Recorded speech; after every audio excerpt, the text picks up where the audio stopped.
کہ یہاں ندوۃ العلماء کے پڑھنے والے جتنے بھی طلباء ہیں ان کو دو شخصیتیں خاص طور پر ایسی ہیں جن کی سب کتابیں پڑھنی چاہیے۔ بسم اللہ الرحمن الرحیم، الحمد للہ رب العالمین، والصلاة والسلام علی سید المرسلین وخاتم النبیین سیدنا و نبینا و مولانا محمد وعلی آلہ وصحبہ اجمعین، وبعد، فاعوذ باللہ من الشیطان الرجیم، بسم اللہ الرحمن الرحیم، اقرأ باسم ربک الذی خلق خلق الانسان من علق، اقرأ وربک الاکرم الذی علم بالقلم، صدق اللہ العظیم۔ حضرات اساتذہ اور عزیز طلبہ، یہ دارالمطالعہ کے افتتاح کا موقع ہے اور مطالعہ علم کو بڑھانے کے لیے، اس میں ترقی دینے کے لیے بڑی اہمیت رکھتا ہے، اور مطالعے کی جو مفید شکلیں ہیں ان کی بھی بڑی اہمیت ہے، اور اسی طرح اس سے بڑھ کر کن کتابوں کا مطالعہ کرنا چاہیے اس کی بڑی اہمیت ہے۔ یہ جو پہلا میں نے مسئلہ چھیڑا ہے آپ کے سامنے کہ مطالعے کی شکل کیا ہو، اس دور میں اس کی ضرورت اس لیے پڑی کہ اب لوگ موبائل پر مطالعہ کرتے ہیں، اور موبائل کا جو مطالعہ ہوتا ہے وہ بڑا سطحی ہوتا ہے اور بڑا سرسری ہوتا ہے، اور تیزی کے ساتھ ذہنوں سے اوجھل ہو جاتا ہے، اور جو مطالعہ کتابوں کی ورق گردانی کے ساتھ ہوتا ہے وہ گہرا ہوتا ہے اور وہ دیرپا ہوتا ہے، اور اس سے بڑی بات یہ ہے کہ پھر ایک چیز جو آدمی دیکھنا چاہتا ہے، کوئی تحقیق کرنا چاہتا ہے، اس ایک چیز کو حاصل کرنے کے لیے اس کو 10 چیزیں مل جاتی، اس لیے کہ اس کو ایک حدیث تلاش کرنی ہے۔ جب ورق گردانی کرتا ہے تو 10 حدیثیں اس کی نگاہ سے گزرتی، اور موبائل میں تخریج کا طریقہ یہ ہوتا ہے کہ ایک لفظ ڈالا، حدیث سامنے آ گئی، سہولت اس میں زیادہ ہے تحقیق کے کاموں میں، لیکن وسعت علم اور علم کی گہرائی کتابوں کے مطالعے سے حاصل ہوتی ہے۔ یقیناً کبھی کبھی اس کی ضرورت ہوتی ہے، جدید دور ہے اور جدید طریقے ہیں، آدمی ان سے فائدہ اٹھا سکتا ہے، لیکن آدمی جو مطالعہ کرتا ہے شخصیت سازی کے لیے، ذہن سازی کے لیے، میرا خیال یہ ہے کہ وہ مطالعہ موبائل میں مفید نہیں ہوتا، بلکہ سچی بات تو یہ ہے کہ تحقیق کا کام ہو وہ بھی زیادہ مفید جب ہی ہے جب کتابوں کو کھنگال کر کیا جائے۔ اس کا مجھے خود ذاتی تجربہ بھی ہے کہ زیادہ تر پہلے بھی جن لوگوں نے کام کیا ہے، محنت کی ہے، ان لوگوں کو اگر آپ دیکھیں، انہوں نے ورق گردانی کی، ایک کتاب کی تحقیق کے لیے ان کو سینکڑوں کتابیں دیکھنی پڑی، اس سے ان کے اندر ایک ذوق تحقیق کا پیدا ہوا اور اس سے ان کو فائدہ پہنچا۔ تو اس لیے میں کہتا ہوں کہ آپ کو یہاں دارالمطالعہ میں جو سہولت دی جا رہی ہے کہ یہاں کتابیں رہیں گی، آپ کتابوں کو دیکھیے، کتابوں کا مطالعہ کیجیے۔ تو پہلی بات یہ ہے کہ مطالعے کی جو شکل ہے وہ بھی صحیح ہونی چاہیے۔ مطالعہ موبائل پر اتنا مفید نہیں ہے، مطالعہ کتابوں میں مفید ہے۔ ورق گردانی کیجیے، کہتے ہیں کوئلے کی دلہری میں ہاتھ کالے، آدمی جب کتابوں کو الٹتا پلٹتا ہے، الماریوں کے درمیان میں کتابوں کی داخل ہوتا ہے تو 10 کتابوں کی نگاہ پڑتی اور 10 موضوعات سامنے آتے ہیں، تو وہ فائدہ آپ کو موبائل سے کبھی بھی حاصل نہیں ہو سکتا، ایک بات۔ اور دوسری بات یہ ہے کہ مطالعے میں انتخاب کی بڑی اہمیت ہے۔ ایک وقت آتا ہے سب کچھ پڑھیے آپ، لیکن ابتدا میں اس کی بڑی ضرورت ہوتی ہے کہ آپ انتخاب درست کیجیے۔ انتخاب میں 2 چیزیں ہیں، بعض لوگ سمجھتے ہیں کہ انتخاب میں ایک چیز کافی ہے کہ اچھی کتاب ہو، کسی کی بھی ہو، لیکن سچی بات یہ ہے کہ مطالعے میں 2 چیزوں کی اہمیت انتخاب میں، اچھی کتاب ہو اور اچھے آدمی کی کتاب ہو۔ شروع میں اس کی بڑی اہمیت ہے۔ ہمارے حضرت مولانا علی میاں صاحب رحمۃ اللہ علیہ ایک بات کہتے تھے، مصنف اپنی فکر کتاب میں منتقل کرتا ہے، مصنف اپنے اندر کی طاقت کتاب میں منتقل کرتا ہے، اندر کی روحانیت بھی کتاب میں منتقل کرتا ہے۔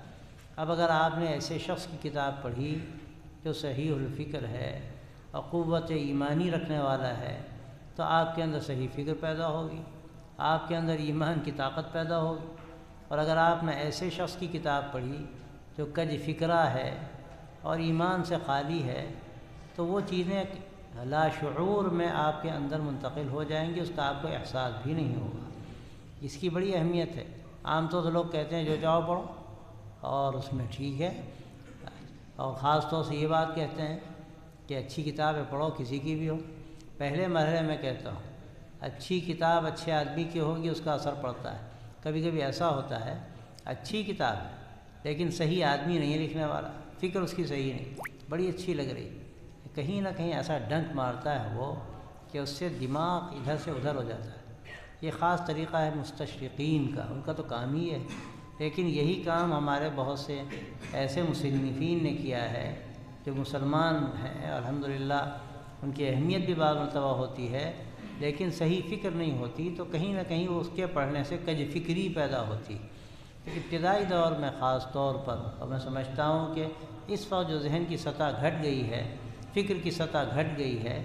تو میرا خیال اب یہ ہے کہ عالیہ رابعہ تک، عالیہ ثالثہ تک تو ضرور بہت خیال کر کے کتابیں پڑھنی چاہیے، صحیح مصنفین کی کتابیں پڑھنی چاہیے۔ اور صحیح مصنفین کی کتابیں اگر آپ پڑھیں گے جن کے قلم سے کہیں سہو نہیں ہوا اور کوئی غلط بات نہیں نکلی، محتاط لوگ ہیں، تو وہ کتابیں آپ کو سب کچھ دیں گی، ایسا مواد دیں گی جن کی ضرورت، وہ فکر دیں گی جس کی اہمیت ہے، اور اگر وہ صحیح فکر پیدا نہ ہو تو آدمی بھٹک جائے، اور وہ ایمان دیں گی جو ہم سب کی ضرورت۔ تو اس لیے ایسے مصنفین کی کتابیں پڑھنا مفید۔ اور میں یہاں تو ہمیشہ کہتا ہوں، تقریروں میں بھی کہتا ہوں، اور ایسی گفتگو میں بھی میں کہتا ہوں کہ یہاں ندوۃ العلماء کے پڑھنے والے جتنے بھی طلباء ہیں، ان کو دو شخصیتیں خاص طور پر ایسی ہیں جن کی سب کتابیں پڑھنی چاہیے۔ ایک حضرت علامہ سید سلیمان ندوی رحمۃ اللہ علیہ، اور دوسرے حضرت مولانا ابوالحسن علی ندوی رحمۃ اللہ علیہ۔ یہ دو ایسی شخصیتیں اس ادارے نے پیدا کی ہیں، اگر میں عرض کروں شاید کسی کو اس سے اختلاف ہو، اور اختلاف کرنے کا حق ہو سکتا ہے ہر ایک کو، کہ یہ دو شخصیتیں ایسی ہیں کہ اندر اللہ نے جامعیت بھی رکھی ہے، فکر کی بلندی بھی رکھی ہے، اندر کا درد بھی رکھا ہے، اسلوب کی خوبصورتی بھی رکھی ہے، جو اگر یہ کہا جائے کہ ایسی جامعیت آپ کو اور کہیں آسانی سے نہیں ملے گی۔ آپ کو اللہ نے اسی نعمت دی، آپ اس ادارے میں پڑھتے ہیں۔ ان دو حضرات کی کتابیں سب پڑھ ڈالی، لیکن ترتیب میرے نزدیک جو بہتر ہے وہ یہ ہوتی ہے، پہلے آپ سیرت کی کتابیں پڑھیے، سوارحی کتابیں پڑھیے جو بزرگوں کے حالات میں ہیں، بڑے علماء، ائمہ، مصلحین و مجددین کے حالات میں ہیں، وہ کتابیں پڑھیے۔ جب وہ کتابیں آپ پوری پڑھ لیجئے، اس کے بعد تقریریں پڑھیے، اور جب تقریریں بھی آپ پوری پڑھ لیجئے تو پھر فکری کتابیں ان حضرات کی پڑھیے۔ یہ ترتیب، اس کا آپ کو فائدہ پڑھنے کے بعد معلوم ہوگا کہ کیا ملا۔ بڑے بڑے لوگ پیدا ہوئے، ہمارے والد ماجد رحمۃ اللہ علیہ، مولانا سید محمد الحسنی، اللہ تعالیٰ ان کی تربت کو نور سے بھر دے، انہوں نے یہ بات کہی، ان کا اسلوب بالکل حضرت مولانا کے مماثل ہو گیا تھا، عربی ایسی لکھتے تھے، نظمہ لکھتے تھے، اردو بھی ایسی لکھتے تھے۔ لوگوں نے کہا یہ کہاں سے بات پیدا ہوئی؟ وہی فکر، وہی اسلوب، وہی انداز۔ فرمایا کہ میں نے، حضرت مولانا کا چچا میاں کہتے تھے کہ میں نے چچا میاں کی کتابیں ایک مرتبہ نہیں 10 مرتبہ پڑھی ہیں، اور ظاہر ہے جب آدمی 10 مرتبہ کوئی چیز پڑھے گا تو وہ چیز اندر اتر جاتی۔ اس لیے میں کہتا ہوں کہ آپ لوگ سید صاحب کی کتابیں اور مولانا کی کتابیں ایک مرتبہ نہیں کئی مرتبہ پڑھیے، پھر آپ کے اندر وہ جوہر پیدا ہوگا جس کی ضرورت ہے۔ ہوتا کیا ہے، ہم ادھر ادھر کی کتابیں پڑھتے ہیں، کبھی انتشار ذہنی پیدا ہو جاتا ہے، اور ہم یہ فرق نہیں کر پاتے کیا رتب ہے، کیا یابس ہے، کیا صحیح ہے، کیا غلط ہے۔ شعور وہ ہمارے اندر نہیں ہوتا جو اس وقت کی ضرورت ہے۔ شعور ہمارا جب بیدار ہوگا، جب ایک فکر ہماری بن جائے گی، پختگی اس کے اندر آ جائے گی، فرق کرنے کی صلاحیت پیدا ہو جائے گی، پھر آپ جو چاہیے پڑھیے، آپ فرق کر سکیں گے یہ صحیح ہے یہ غلط ہے۔ جیسے آپ دیکھیے حدیثیں ہیں، صحیح بھی ہیں، ضعیف بھی ہیں، درمیان کے بہت سے اس میں درجے ہیں۔ اب جو شخص اس فرق کو نہیں جانتا، کہا جائے حدیث ہے دیکھو، اب وہ حدیث دیکھ رہا ہے، سمجھ رہا ہے کہ حدیث ہے، ارے بھائی حدیث ضعیف ہے کہ صحیح ہے، کس درجے کی اس کا پتہ نہیں۔ تو اب اگر جو نہیں جانتا اس کو آپ عام بات کہہ دی حدیث دیکھ لو، تو وہ حدیث دیکھ کے کیا فیصلہ کرے گا؟ ضعیف حدیث کو وہ بہت اعلیٰ درجے کی چیز سمجھ لے گا۔ لیکن جو جانتا ہے، فرق کر سکتا ہے یہ صحیح ہے یہ غلط ہے، تو اس کے لیے کوئی مسئلہ نہیں، وہ فرق کر لے گا۔ اسی طرح جو فرق ہوتا ہے فکر میں، جو فرق ہوتا ہے صحیح دین کی ترجمانی میں، صحیح ترجمانی ہے غلط ترجمانی، تو یہ بہت اہم مسئلہ ہوتا ہے۔ اب اگر آپ صحیح مصنفین کی کتابیں پڑھیں گے تو آپ کا صحیح رخ بنے گا، اور پھر وہ پختگی کے ساتھ اس طرح بن جائے گا کہ آپ ہی کچھ بھی پڑھیں گے آپ فرق کر سکتے ہیں کہ یہ صحیح ہے یہ غلط ہے۔ ورنہ کیا ہوتا ہے، اسلوب میں جو طاقت ہوتی ہے، زبان و بیان کی جو قدرت ہوتی ہے، اور اس میں جو بہاؤ ہوتا ہے، جو روانی ہوتی ہے، اس میں کبھی کبھی آدمی بہہ جاتا ہے۔ اور میں اس کی مثال دیتا ہوں کہ دیکھیے آپ سڑک پر چل رہے ہیں، بڑی تیز شاندار گاڑی ماشاءاللہ آگرہ ہائی وے چل رہی ہے، 150 پہ چلا رہے ہیں، 170 پہ چلا رہے ہیں، بڑا مزہ آ رہا ہے چلانے میں، لیکن آپ کو یہ دیکھنا پڑے گا کہ آپ کو جانا کہاں ہے، آگرہ جانا ہے یا آپ کو درمیان میں کہیں اتر کر 50 کلومیٹر اور چلنے کے بعد کہیں جانا ہے۔ ابھی میں مولانا فخر الحسن صاحب کے یہاں گیا گنج ڈنڈواڑہ، آگرہ ہائی وے ملا 90 کلومیٹر، تھوڑی دیر میں اتر گئے، پتہ ہی نہیں چلا سفر کا، اور اس کے بعد جو 60 کلومیٹر تھا اس میں زمانہ لگ گیا پہنچنے میں۔ لیکن ہمیں گنج ڈنڈواڑہ جانا تھا، آگرہ نہیں جانا تھا، ہمیں سڑک اپنی بدلنی پڑی، جی تو چاہ رہا تھا اسی سڑک پہ چلیں، لیکن ہمیں منزل دیکھنی تھی کہ ہمیں جانا کہاں ہے۔ بالکل یہی صورتحال ہوتی ہے آج کے اس دور میں۔ اچھا بولنے والے، اچھا لکھنے والے بالکل ایسا ہی ہے جیسے شاندار آگرہ ہائی وے، لیکن دیکھنا یہ ہے کہ ہمیں کہاں لے جا رہے ہیں اور ہماری منزل کیا ہے۔ اکثر یہ ہوتا ہے اس دور میں کہ آدمی متاثر ہو کر اپنی منزل کھوٹی کر دیتا ہے، کہیں سے کہیں پہنچ جاتا ہے۔ تو یاد رکھو کہ جب تک یہ فرق سمجھ میں نہ آ جائے اس وقت تک تھوڑی احتیاط کی بھی ضرورت ہوتی ہے۔ پھر تم سب کچھ پڑھو، اور پھر سب کا پڑھنا تمام چیزوں کا، اور اس خیال سے پڑھنا کہ اچھی چیزوں کو لے لو اور جو چیزیں نامناسب ہیں ان کو چھوڑ دو، اور کہیں اگر ضرورت ہے تو اس کا تعاقب کرو، یہ علماء کا کام ہے۔ لیکن یہ جبھی ہوگا کہ اچھے برے کا، صحیح غلط کا فرق تمہارے اندر اس کی صلاحیت فرق کرنے کی پیدا ہو جائے۔